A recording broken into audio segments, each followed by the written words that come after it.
प्रमाणे आपण आता नामस्मरण करूया। तुम्ही सगळे मोकळ्या गळ्याने आणि मोकळ्या हाताने माझ्यासोबत नामस्मरण करा। रघुपती राघव राजा राम पतित पावन सीताराम, रघुपती राघव राजा राम पतित पावन सीताराम, रघुपती राघव राजा राम पतित पावन सीताराम, रघुपती राघव राजा राम पतित पावन सीताराम, रघुपती राघव राजा राम पतित पावन सीताराम, रघुपती राघव राजा राम पतित पावन सीताराम, रघुपती राघव राजा राम पतित पावन सीताराम।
गणूने सतत 9 महिने केली.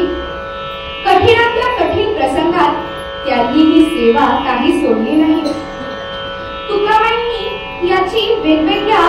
त्याच्या वेगवेगळ्या परीक्षा घेतल्या.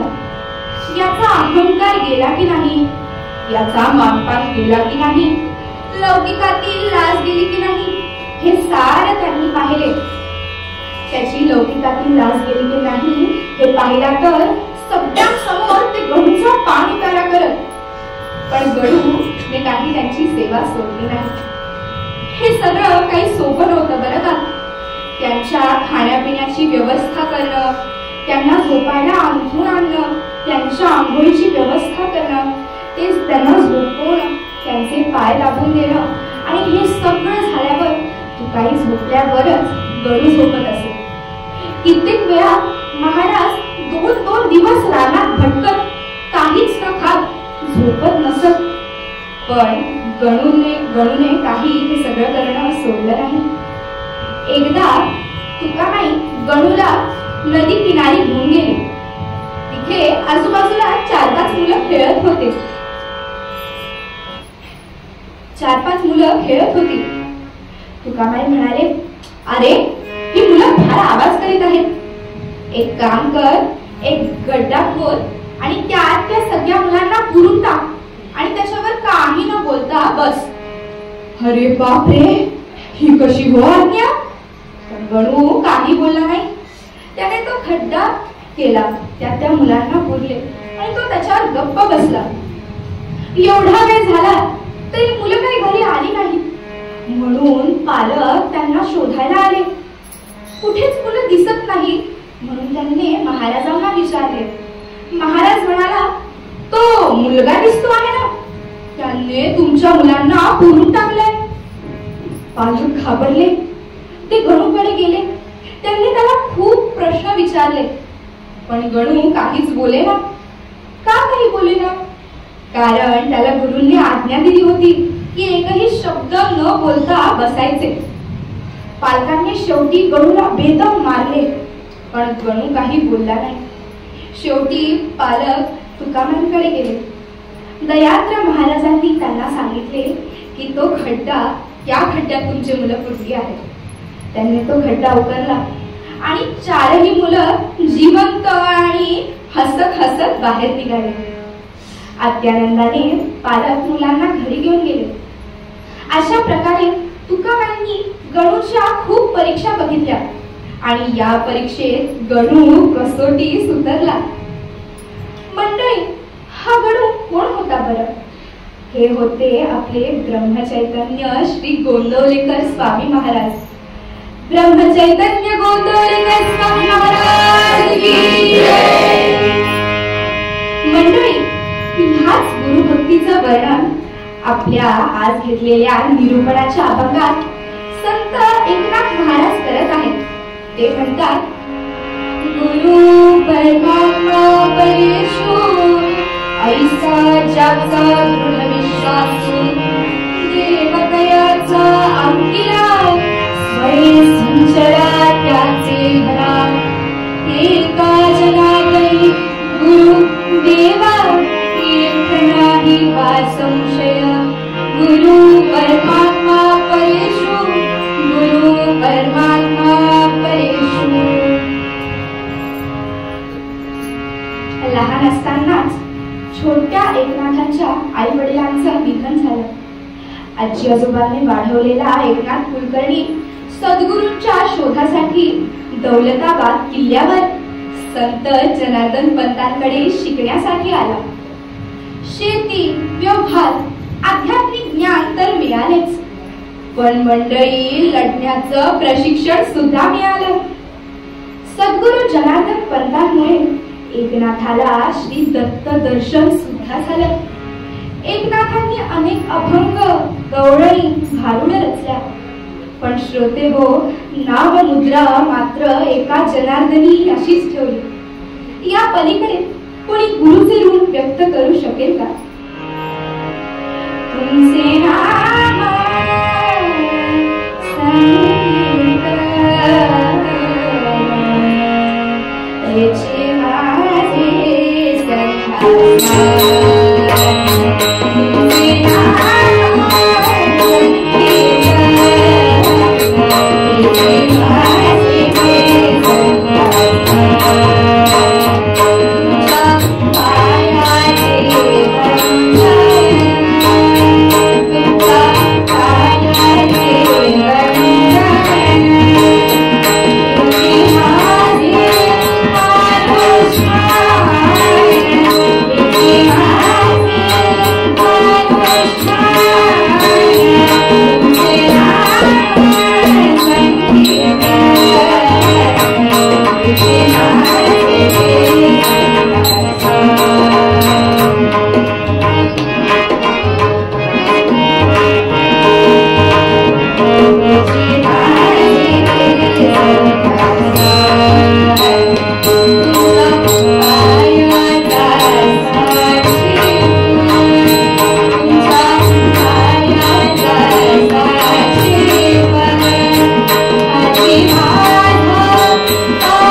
परमेश्वर आहेत असा ज्याचा दृढ विश्वास असतो ना, देव तयाचा अंकिला सेवक म्हणजेच मदतनीस होतो. अहो, हा स्वानुभवच आहे बरं का. प्रत्यक्ष नाथांच्या भक्तीला बोलून त्यांची सद्गुरूंवरची श्रद्धा पाहून श्री कृष्ण नाथांकडे श्रीखंड्या नावाचा सेवक म्हणून काम करायला आले. मग नदीवरनं पाणी आणणं, छंद उगाळणं, साफसफाई करणं, नाथांची सेवा करणं, अगदी नाथांचे पाय चेपून देणं, हे सारं त्या श्रीकृष्णाने केले. श्रीकनाथ सदणे, श्रीकनाथ सदणे, माधवजी सर्व कामनी करितो, स्वकरे चंद्रहाशी, स्वकरे चंद्रहाशी, गंगेचे पाणी कावडी भरितो, राम राम हरे हरे राम,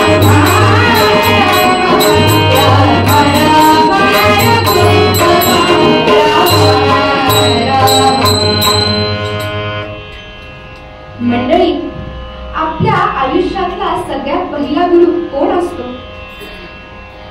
तर ती असते आपली आई, मग आपले वडील, मग शाळेत जातो ते शिक्षक.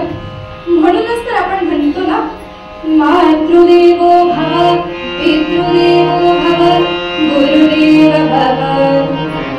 पावला पावलावर आई वडील आपल्यावर संस्कार करत असतात. आई प्रेमाने, लढीवाळपणे, तर बाबा कठोरपणे. मंडळी, एक व्यापारी होता बरं का. त्याला एक शाळेत जाणारा मुलगा होता.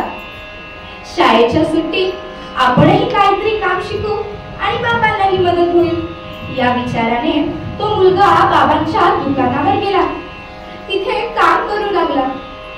वडील म्हणाले, ही शिडी घे आणि माळ्यावर चढ आणि तिथलं सामान जरा मला काढून दे बरं. त्या मुलाने शिडी घेतली. तो वर चढला आणि सामान काढून देऊ लागला. माळ्यावर चढल्यानंतर वडिलांनी शिडीच काढून घेतली आणि म्हणाले, आता मार उडी. आणि मंडळी, मुलाने खरंच उडी मारली. आई ऐक, तो कळवळला. अहो, त्याचा पाय मुरगळला. वडील म्हणाले, व्यापारातला पहिला गुरुमंत्र, आंधळेपणानं न विचार करता कोणावरही विश्वास ठेवायचा नाही. सद्गुरुनाथ महाराज की जय. पण मंडळी, सद्गुरु या पलीकडे असतात. जो लघु नाही तो गुरु. भूतकाळचा दुवा आणि भविष्य काळातला दिवा म्हणजे गुरु. जो आपल्यातला संकटातून सोडवतो, संकटाची झुंजण्याचं बळ देतो, तो खरा सद्गुरु. माऊली म्हणतात, जैसे डोळ्यांजन भेटे, ते वेळी दृष्टीसी फाटा फुटे, मग वास पाहिजे तेथे जगते महाणी गेली. माऊली ज्ञानेश्वर महाराज की जय. माऊली म्हणतात की आपल्या डोळ्यात दिव्य अंजन घातले की आपल्याला सगळीकडे भूमिगत साठे दिसायला लागतात, संपत्ती दिसू लागते. त्याच प्रकारे सद्गुरु कृपेमुळे चराचरात आपल्याला परमेश्वर दिसू लागतो. संत कबीरजी तर म्हणतात, गुरु गोविंद दुखडे,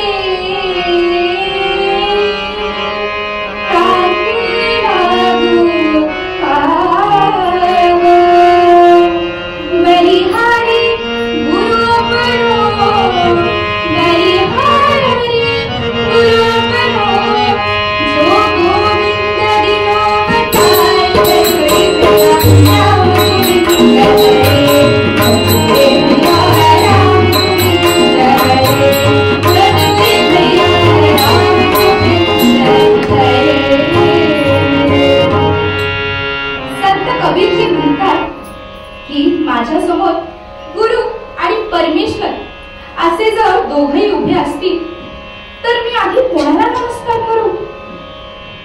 तर मी आधी माझ्या गुरूंना नमस्कार करेन, कारण त्यांच्यामुळेच तर मला हा ईश्वर दिसला आहे आणि मंडळी ह्यातच त्या परमेश्वराला सुद्धा आनंद आहे.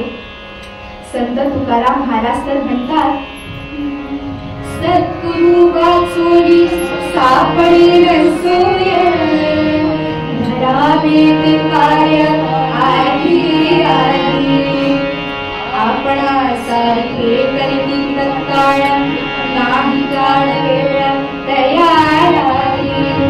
जगद्गुरु संत तुकाराम महाराज की जय.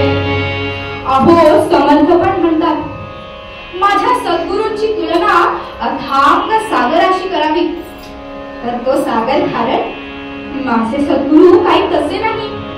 त्यांची तुलना मेरू पर्वताशी करावी, शी तो तर पाषाण. माझे सद्गुरू काही पाषाण हृदय नाही. मंडळी सद्गुरूंचं स्थान अलौकिक असतं, त्याला कुठलीही आपण उपमा देऊ शकत नाही. अनुपमेय आहेत. म्हणूनच तर आपण म्हणतो ना, गुरु वर्णवेना गुरु वर्णवेना.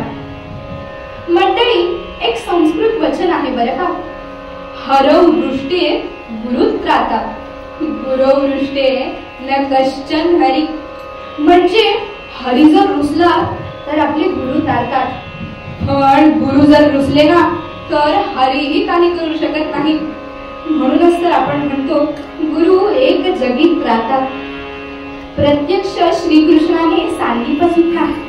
श्रीरामांनी वशिष्ठ ऋषींना आणि मौंजीबंधन होताच 3 वेद पाठ म्हणणाऱ्या प्रत्यक्ष श्री दत्तावतार नरसिंह सरस्वती स्वामी महाराजांनी काशी क्षेत्री तपोवृद्ध श्री कृष्ण सरस्वती स्वामी महाराजांचा गुरु अनुग्रह घेतलाच ना.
आपणा सर्वांना गुरुकृपेचा अनुभव आहेच. म्हणूनच तर आपण महाराजांच्या चरणी येतो, विसावून जातो. गेलेल्या परिस्थितीला तोंड कसे देवे ह्याची शक्ती आपल्याला तेच तर देतात ना. पण हे सगळं व्हायला आपल्याला त्याच्यावर दृढ निष्ठावंत भाव असावा लागतो.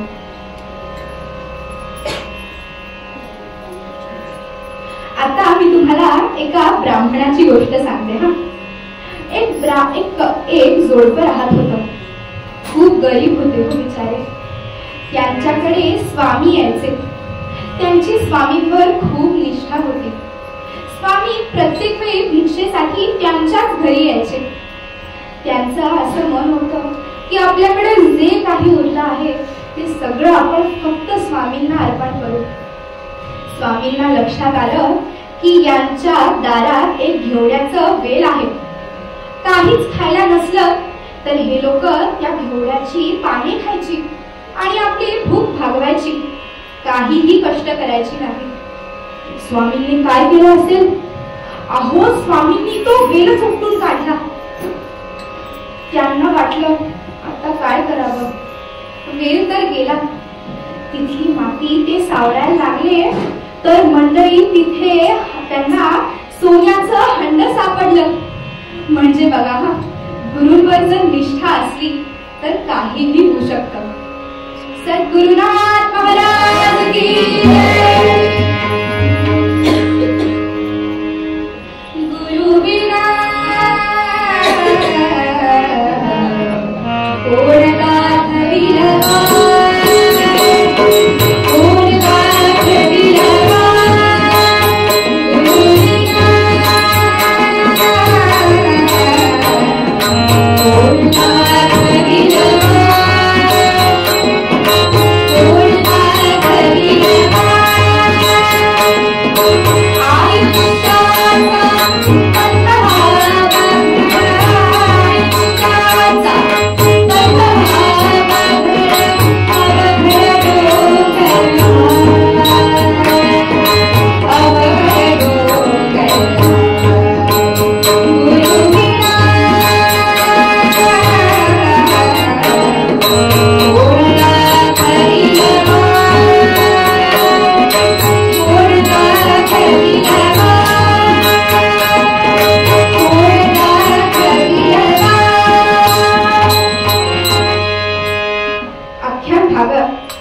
आपण सद्गुरुनाथांच्या कृपेचा आणि त्यांच्यावर दृढ निष्ठावंत भाव असलेला त्यांच्या शिष्येचा कथाभाग ऐकूया.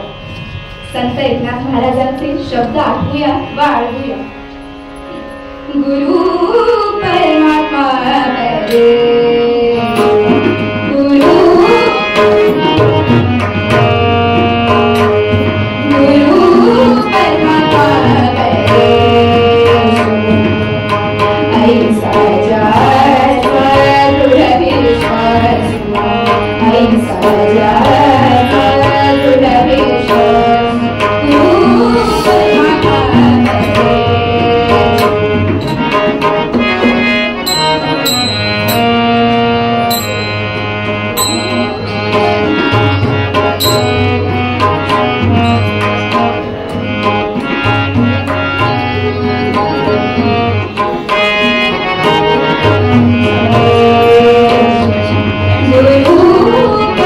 Bye.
भजनात पांडुरंग आला, आज माझ्या भजनात पांडुरंग आला, पांडुरंग नाचत आला, भजनात रंगला, पांडुरंग नाचत आला, भजनात रंगला,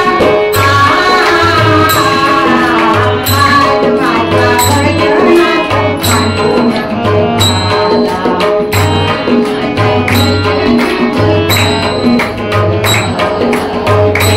होता माझे मनी आग गेली त्याचे कानी, होता माझे मनी आग गेली त्याचे कानी, आगे घरची पांडुरंग धावताची आला, आगे घरची पांडुरंग धावताची आला, आज माझ्या भजनात पांडुरंग आला, आज माझ्या भजनात पांडुरंग आला.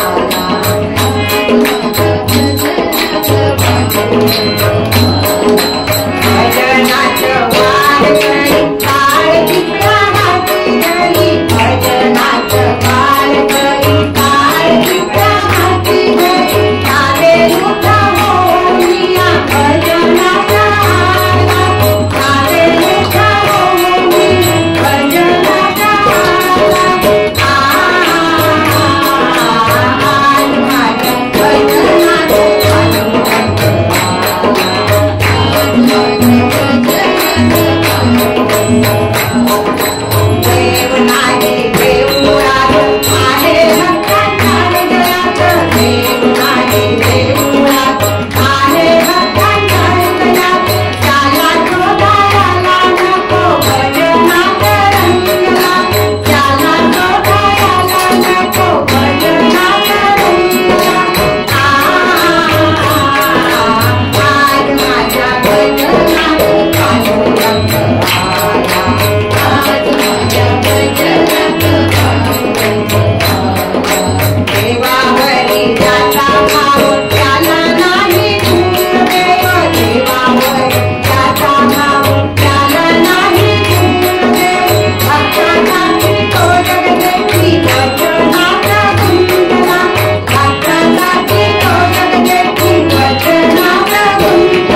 मिरजेच्या गावात गजबज सुरू झाली होती. आदिलशाहीचे ते मुख्य शहर म्हणून पुष्कळ गर्दळ होती. देशपांड्यांच्या वाड्यासमोर एक संन्यासी उभा होता. उंच, धिप्पाड, सशक्त, छातीवर दाढी लोळत होती, मस्तकावर जटा होत्या, भव्य कपाळ व तेजस्वी नेत्र होते. खड्या आवाजात तो श्लोक म्हणत होता. देहत्यागिका कीर्ती मागे मुरारी, मना सज्जना हेच क्रिया करावी, मना चंदनाचे परिवार जावे, परी अंतरी सज्जनानी लगावे. जय जय रघुवीर समर्थ, जय जय रघुवीर समर्थ, जय जय रघुवीर समर्थ. त्या गाड्यात तुळशी वृंदावनाजवळ बसून एक 16-17 वर्षाची मुलगी पोथी वाचत होती. तिने वर पाहिले. ती आत भिक्षा आणण्यासाठी गेली. तेवढ्यात आतनं एक आवाज आला. मुली, आज थोडं दूध हवं आहे. तुंब भरमज पायस द्यावे,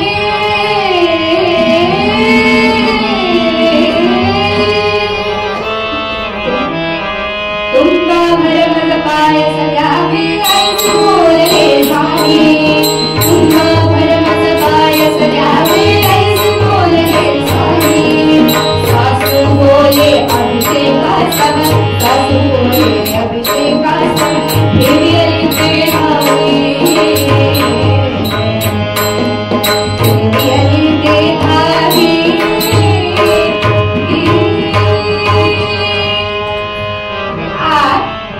सासूबाई होत्या. लगेच आतून म्हणाल्या, वेणे, त्यांना म्हणावे आम्हालाही दूध हवंय हो अभिषेकाला. काही वेगळं हवं असेल तर विचार. वेणू घुटमळली. संन्यासी महाराज हसले. म्हणाले, असू दे ग पोरी. काय ग, तू काय वाचतेस? मंडळी, बाया काही त्यावेळेस शिकत नसत. भावार्थ रामायण. वीणा म्हणाली, समजत तुला? समजत, पण ते ब्रह्म, माया, सगुण, निर्गुण हे मात्र बाई काही कळत नाही. कोणाला विचारू? कोण सांगेल मला? सारं काही अपूर्ण वाटतं. मला विचारलं, मी सांगेन. खरंच सांगाल?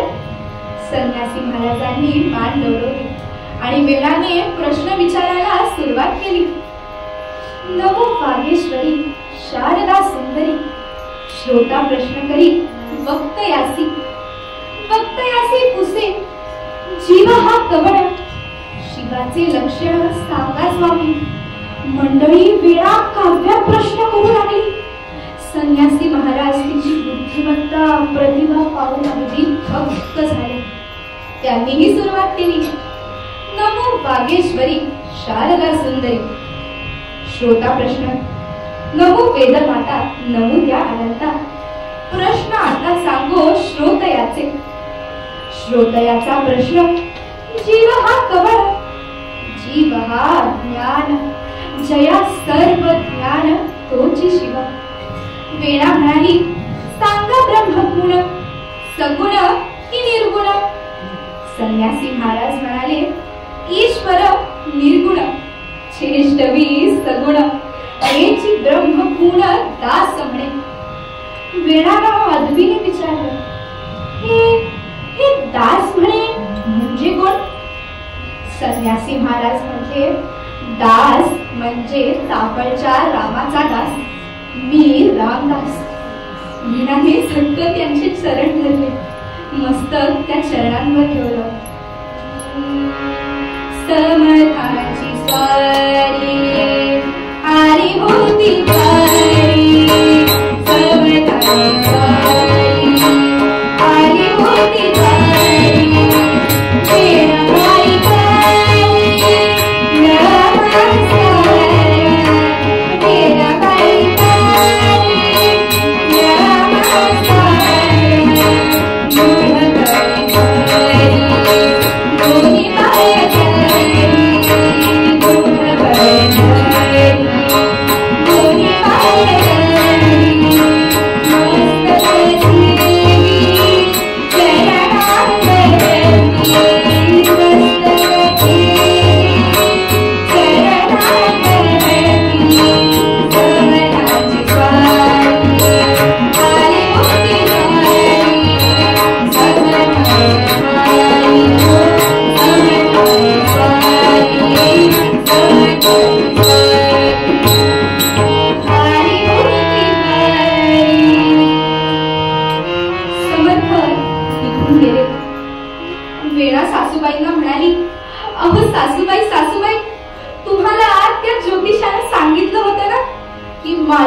प्रत्यक्ष मारुती रायाचं दर्शन होईल.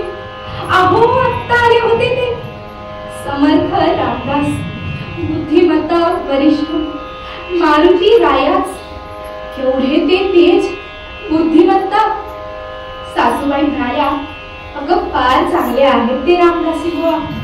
आदिलशाहीच्या लोकांवरही जरा बसते त्यांची.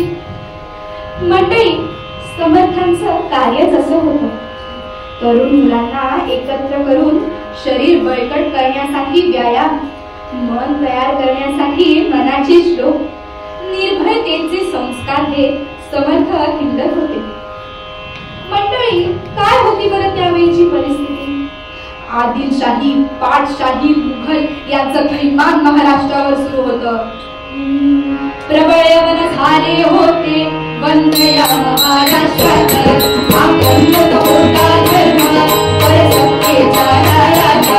उदय असले होते परसत्तेच्या पंथात. देशाने कल्याणी वीराची लढी झाली. सरकली संकुर्बानी तुमरी हो सर्वत्र. जय जय रघुवीर समर्थ, तुमरी हो सर्वत्र.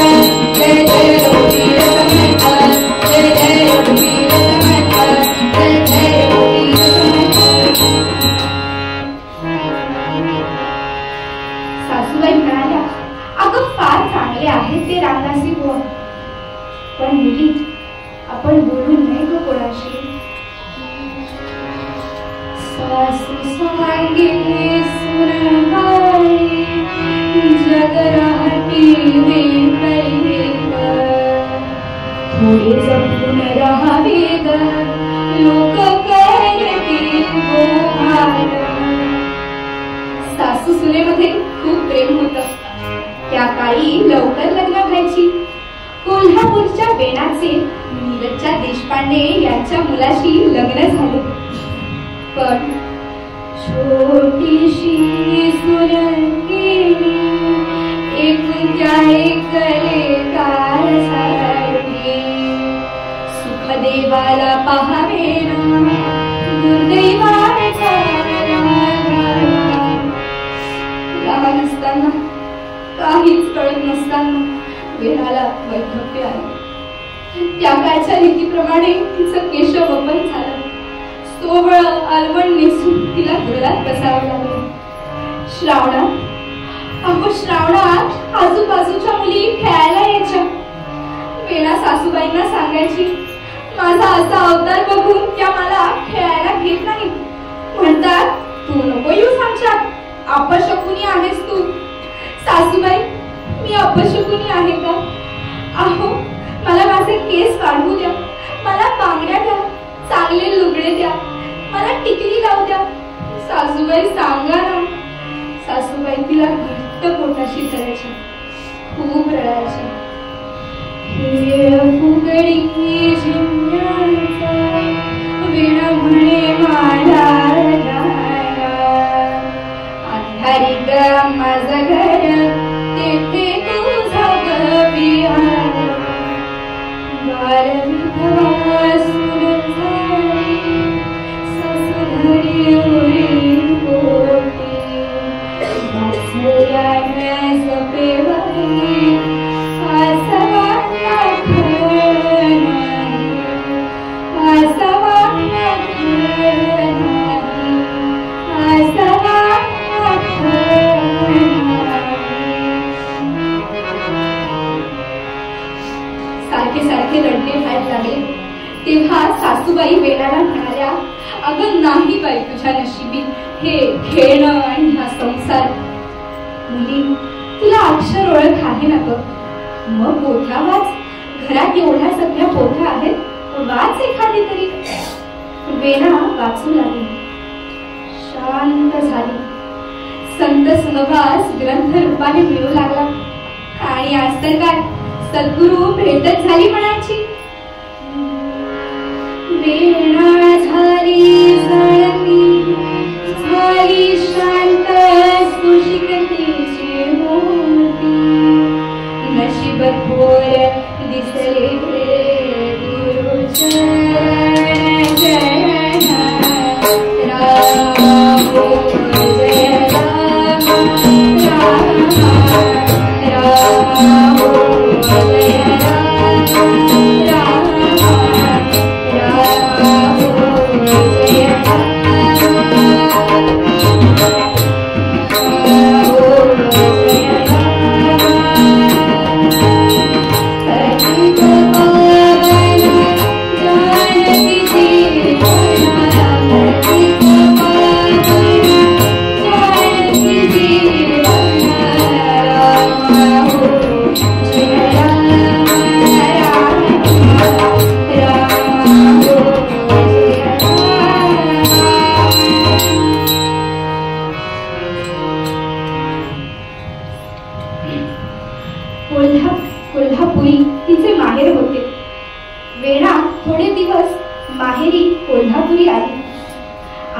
साफळच्या मंदिरात समर्थांची कीर्तने सुरू असायची. वेणा रोज यायची.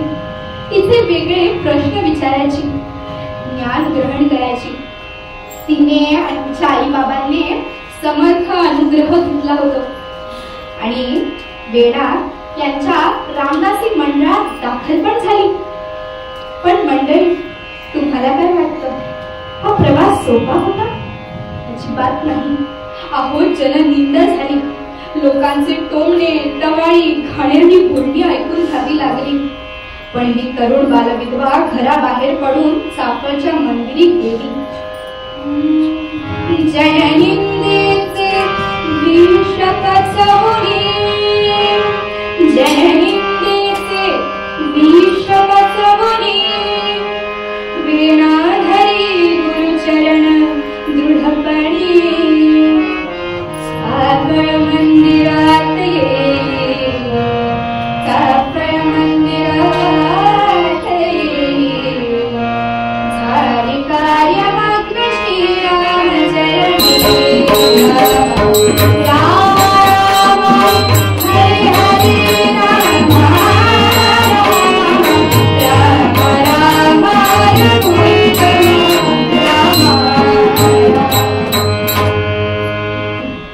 मंडळी, समाज जर बलवान करायचा असेल ना, तर समाजातील प्रत्येक घटक सशक्त पाहिजे असे समर्थांना वाटायचे.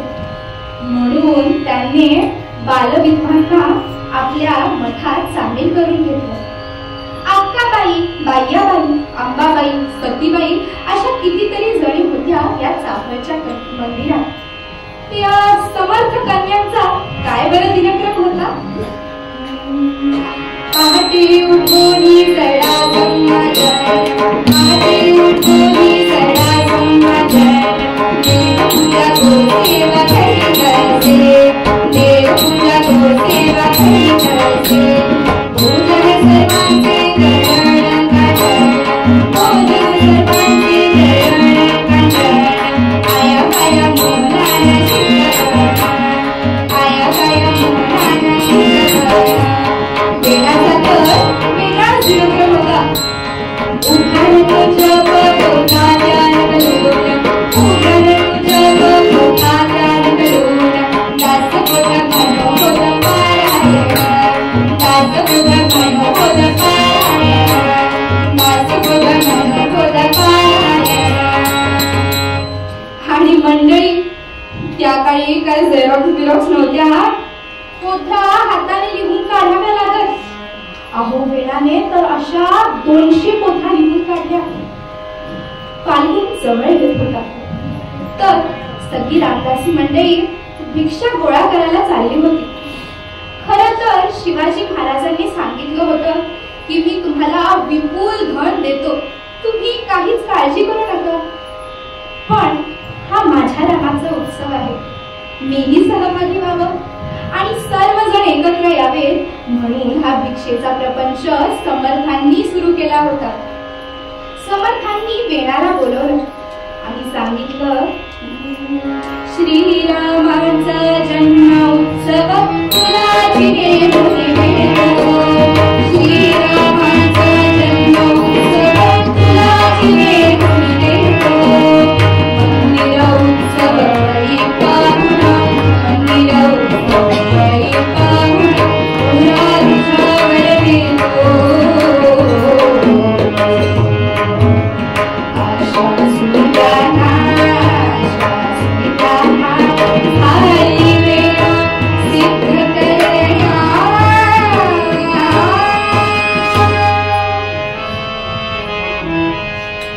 रामदासी मंडळी फाल्गुनातच दूर दूर जाऊन भिक्षा आणत होती.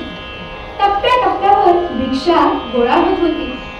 धान्य निवडणे, दळणे, काढणे हे सगळे करणे होते. वेणाचे हे सगळे कष्ट चालूच होते, कारण तिच्यावर ही जबाबदारी दिली होती. मग रोजचा पै पाहुणा, शिष्य मंडळी तर होतीच ना, त्यांचे जेवण खावण, मग ही सगळी धान्य निवडून, दळून, काढून ठेवणे, रामरायाची पूजा अर्चा, रोजची कामे. वेणा अविरत कष्ट करत राहिली. आणि समर्थांनी दिलेली पहिली कामगिरी म्हणून मनावर तर ताण, शरीर तर पूर्णपणे दमले होते. त्यात वेळाला ताप भरला, उभं राहत नव्हतं, झोप जात होती. तिला रामरायाची उभं राहून जप करायचा होता. तिला उभं राहावं नव्हतं म्हणून तिने स्वतःला खांबाला बांधून घेतलं. डोळ्यात पाणी आणून तिने रामरायाला विनवणी केली, हे रामा, तुझ्यामुळेच तर मला सद्गुरु चरण दिसलेले. आयुष्याचं सोनं व्हायची वेळ आली आणि तिथेही अपयशच का? इतकं फुटकं नशीब आहे का रे माझं? अरे समर्थांनी सोपवलेली पहिली कामगिरी आहे, ती तरी निदान नीट पार पडू दे रे.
थोड्या वेळाने आपल्याला कोणीतरी हरवते असं तिला वाटलं. तिने डोळे उघडून पाहिले तर तिच्याच एवढी एक बाई होती. म्हणत होती, अगो बाई, असं कोणी व बांधलं तुम्हाला खांबाला? आणि केवढा तो ताप जाड. अहो, मी रामी शिराळ्याला राहते. तिथे अक्काबाई आणि बाकीची मंडळी भिक्षेसाठी आली. मी विचारलं, मी पण येऊ का? तर म्हणाले, नको, तू मंदिरात जा. काशाच्या मंदिरी मदत लागतीये, तिथे जाऊन मदत कर जरा. समर्थ येतील, त्यांचे दर्शन पण होईल म्हणून आले. तुम्ही इथे बसा हा, मी रामरायाचं दर्शन घेऊन येते.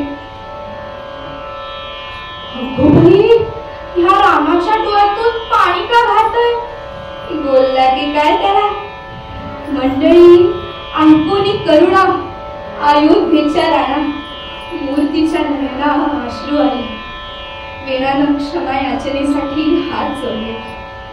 इतक्यात ती रामी म्हणाली, आता तुम्ही काही काळजी करू नका, कामाला मी वाघ आहे, तुम्हाला काढा करून देते, तुमची सेवा करते, सगळी कामेही करते, तुम्ही काही काळजी करू नका. पाहता पाहता वेणा बरी झाली. त्या दोघींनी मिळून जय्यत तयारी केली. चैत्र शुद्ध प्रतिपदा, नवी गुढीपाडव्याला सर्व शिष्य समर्थ पण आले. जय्यत तयारी बघून प्रसन्न झाले. पंचक्रोशीतील माणसे प्रसादासाठी येत होती, तृप्त होत होती. नवमीचा उत्सव पार पडला. चैत्र मास त्यात शुद्ध नवमी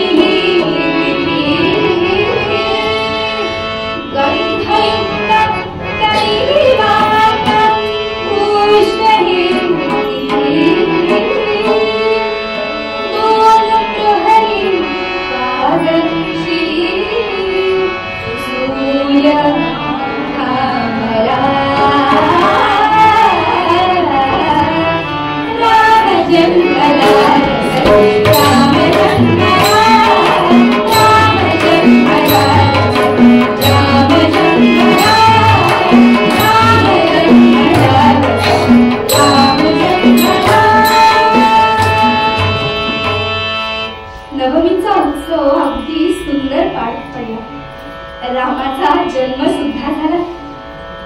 सगळं संपलं. समर्थांनी नंतर वेणाला बोलवलं. वेणाने नमस्कार केला आणि ती तिथे उभी राहिली. समर्थ म्हणाले, वेणाबाई, पहिली कामगिरी उत्तमरित्या पार पाडली, पण तुम्ही माझ्या रामाला कामाला लावलं. वेणा चपाकली, म्हणाली, नाही नाही, रामी आली होती माझ्या मदतीला, अक्काबाईनेच तर पाठवलं तिला.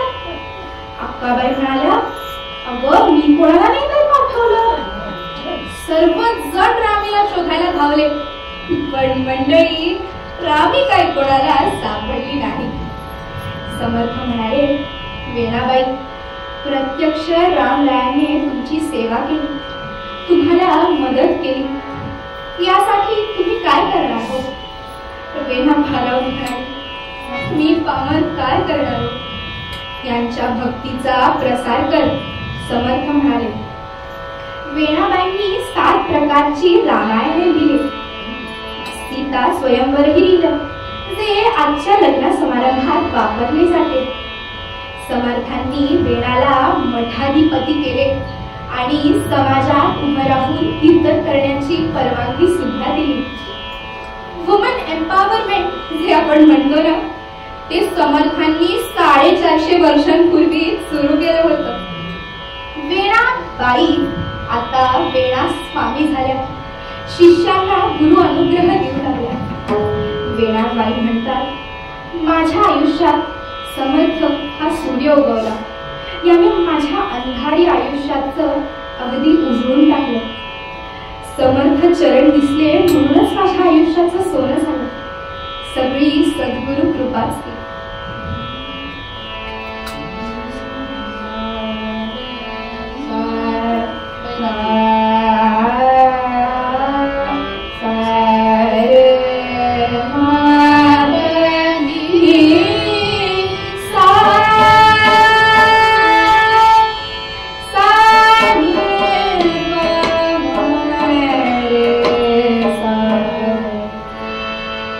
बंध विमोचन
ज्यांनी तिचं सगळं अंधारी आयुष्य उजळून दिलं, तिच्या आयुष्याला एक वाट दिली, तिच्या वेणाबाईंचं वेणा स्वामी केलं.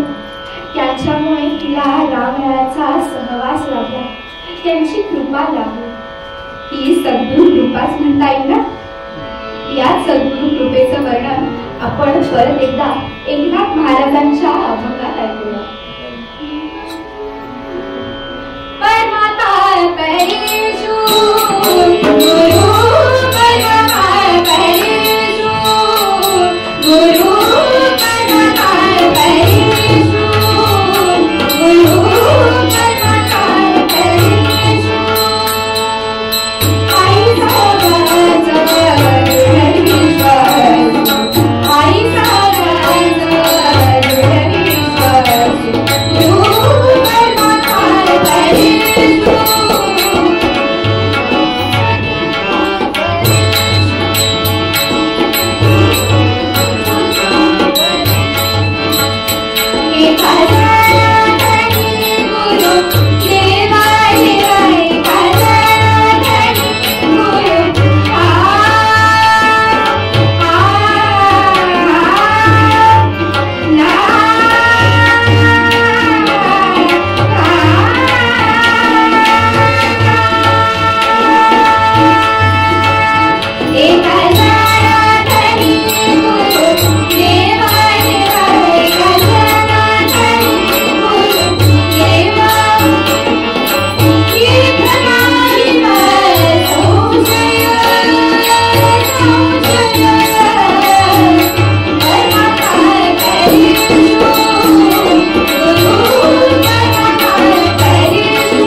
संधी दिली त्याबद्दल मी या मंदिराची कायम ऋणी राहील.